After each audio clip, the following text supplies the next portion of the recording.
বান্দরবানের লামায় ভারী বর্ষণে পাহাড় ধসে মাটিচাপা পড়ে একই পরিবারের ৩ জন সহ ৫ জন মারা গেছে।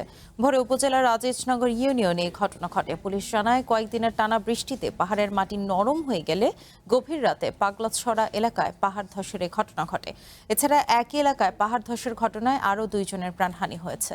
এদিকে টানা বৃষ্টিতে বান্দরবানের নেটওয়ার্ক বিচ্ছিন্ন থাকায় ব্যাহত হচ্ছে যোগাযোগ।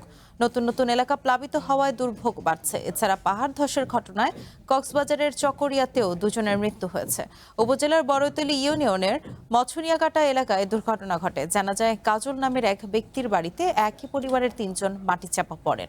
পরে স্থানীয়রা দ্রুত উদ্ধার করে হাসপাতালে নেয়ার পথে কাজলের ২ শিশুর মৃত্যু হয়।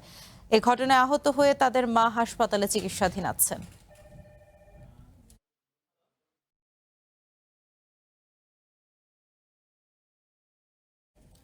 এ বিষয়ে আরো জানাতে আমাদের সঙ্গে বান্দরবান থেকে যুক্ত হচ্ছেন সোহেল কান্তিনাথ। সোহেল, প্রথমেই জানাবেন যে পাহাড় ধসের ঘটনায় আর কেউ নিখোঁজ এখনো রয়েছে কিনা, এছাড়া আরেকটু জানাবেন যে জেলা প্রশাসনের প্রস্তুতি কেমন দেখছেন পাহাড় ধস ঠেকাতে। ধন্যবাদ আপনাকে। বান্দরবানের পাহাড় ধসে একই পরিবারের ৩ জন সহ ৫ জন নিহত হয়েছে।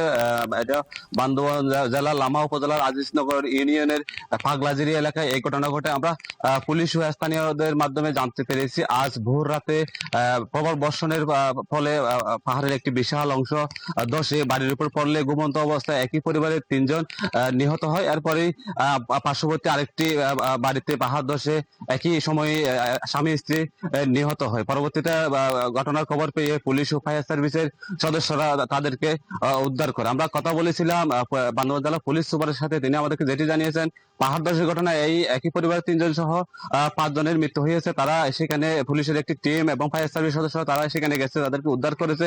আইনানুগ প্রক্রিয়া শেষে তাদেরকে পরিবারের নিকট হস্তান্তর করা হবে। এই ঘটনায় এখনো সেখানে আর কোনো হতাহতের ঘটনা ঘটেনি। এই ৫ জনই আসলে মাটি চাপা পড়ে মৃত্যুবরণ করেছে। আমি আরেকটা বিষয় জানিয়ে রাখি, গত ৭ দিন ধরে টানা বর্ষণের ফলে বান্দরবানের যে নিম্নাঞ্চল রয়েছে, নদীর তীরবর্তী এলাকাগুলো রয়েছে, সেখানে ঘরবাড়িগুলো পানির নিচে তলিয়ে গেছে।